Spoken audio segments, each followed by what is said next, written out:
ہمارے اختلافات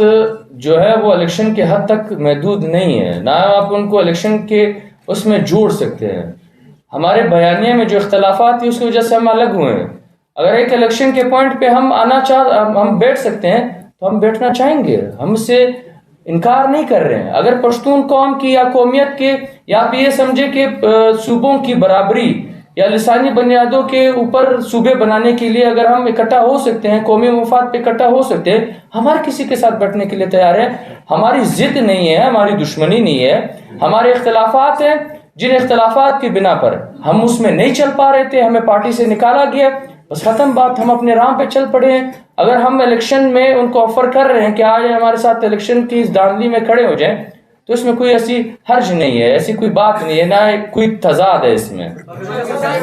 پارلیمانی نظام، دوسری بات میں ایک ہی چیز، پارلیمانی نظام کے ذریعے ہو سکتا ہے۔ دیکھیں پارلیمنٹ،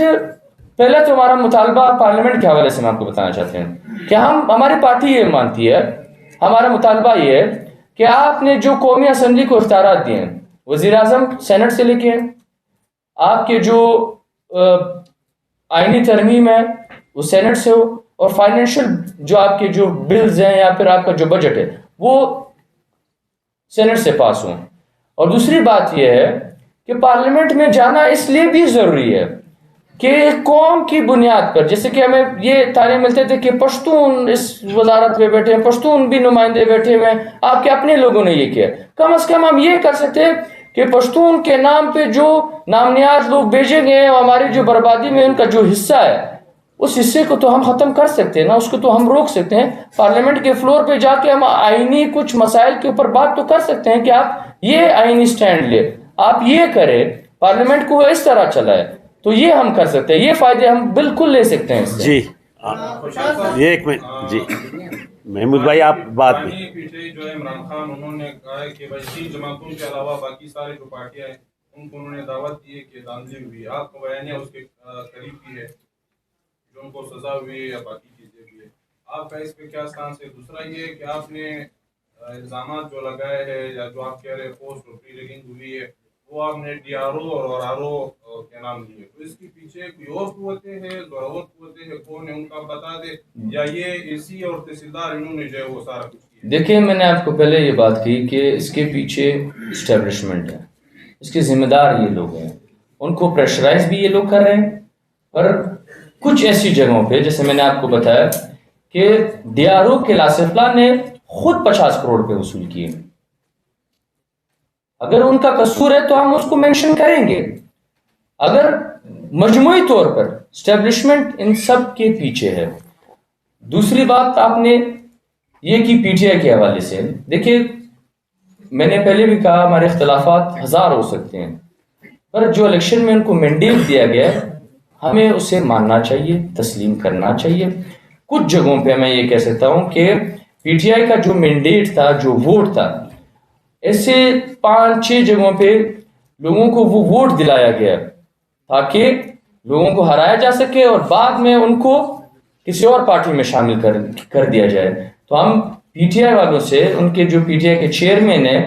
ہم ان سے کہنا چاہتے ہیں کہ آپ اس پہ سخت ترین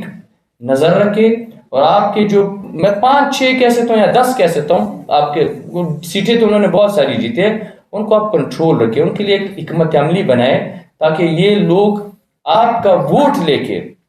کہیں اور پہ نہ چلے جائیں۔ جی صاحب آپ نے ابھی بات کی جو کلیہ سیاست کا بیان کیا، وہی محمود خان فکری صاحب بھی وہی بیان کرتے ہیں کہ قوموں کی برابری، سینٹ کو سرچشمہ بنایا جائے قومی اسمبلی کے۔ میرے ساتھی نے بھی یہ سوال کیا، ہمیں ابھی تک سمجھ نہیں آئی کہ آپ ان سے کیوں الگ ہوئے، آپ کا بنیادی اختلاف کس چیز سے تھا؟ دیکھیں ایک ہوتی ہے نا کہ آپ جب کہ اردو میں وہ مثال ہے کہ جب پانی سر سے گزر جائے تب اس بات کا کوئی فائدہ نہیں ہوتا۔ اب پانی سر سے گزر جائے، الیکشن میں آپ کو شکست ہو جائے، آپ کی امیدوں پہ پانی پھر جائے، پھر تو ظاہر سی بات ہے آپ یہی باتیں کریں گے، بات کافی سارے لوگ آج کر رہے ہیں۔ ہم نے پی ڈی ایم کے خلاف جب انہوں نے عمران خان کی حکومت ختم کی، ہم نے اپنے پارٹی کے اندر یہ کہا تھا کہ ہمیں پی ڈی ایم سے الگ ہونا چاہیے، ہم پی ڈی ایم کے اس عمل کے خلاف ہمیں جانا چاہیے، ہمیں پی ٹی آئی کے ساتھ کھڑا ہونا چاہیے۔ جو کچھ ہو رہا ہے حالانکہ ہمارے اختلافات تھے ان کے ساتھ، پر اس پوائنٹ پہ کہ آپ اسٹیبلشمنٹ کے کہنے پہ جو کر رہے ہیں، ہم اسٹیبلشمنٹ کے کہنے پہ آپ کے ساتھ نہیں چل سکتے. قوموں کی اگر بات ہو، ہم مانتے ہیں، ہم کہتے ہیں کہ ہمارے قوم کے ساتھ ناانصافی ہو رہی ہے، بلوچوں کے ساتھ ناانصافی ہو رہی ہے، سندھیوں کے ساتھ، سرائکیوں کے ساتھ، تو کوئی ایسی فورس تو ہوگی جو یہ ناانصافی کر رہی ہے نا. تو ہم یہ کہتے ہیں، ہم نے کہا ہے، ہم سالوں سال پاکستان بننے کے بعد ہم کہہ رہے ہیں کہ پنجاب کے مقتدر طبقے وہ ان چاروں قوموں کو غلام رکھنا چاہ رہی ہے، غلام بنا کے رکھا ہوا ہے. پر جناب محمود خان اچکزئی صاحب کہتے تھے کہ پنجابی استعمار کا جو لفظ ہے آپ نے اس کے بعد استعمال نہیں کرنا. ہم کیسے استعمال نہ کریں؟ ہمارے جو ان سب مسائل کا جو ذمہ وار ہے وہ پنجاب کی استعماری قوتیں ہیں. تو یہ تھا، اور یہی بات تھی. اگر آپ دیکھ لیں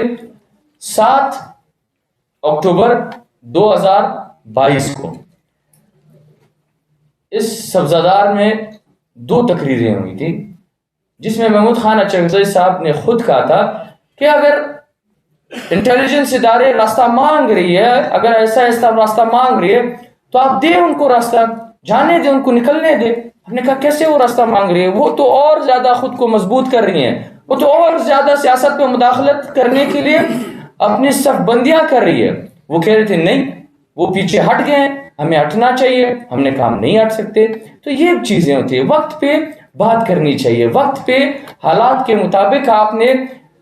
ایکشن لینا چاہیے. اب حالات گزر جائے، اب الیکشن کے بعد یہ باتیں کرنا میں نہیں سمجھتا کہ اس میں کوئی فائدے ہوں گے. وہ تو پھر آپ شکست کھا چکے ہو.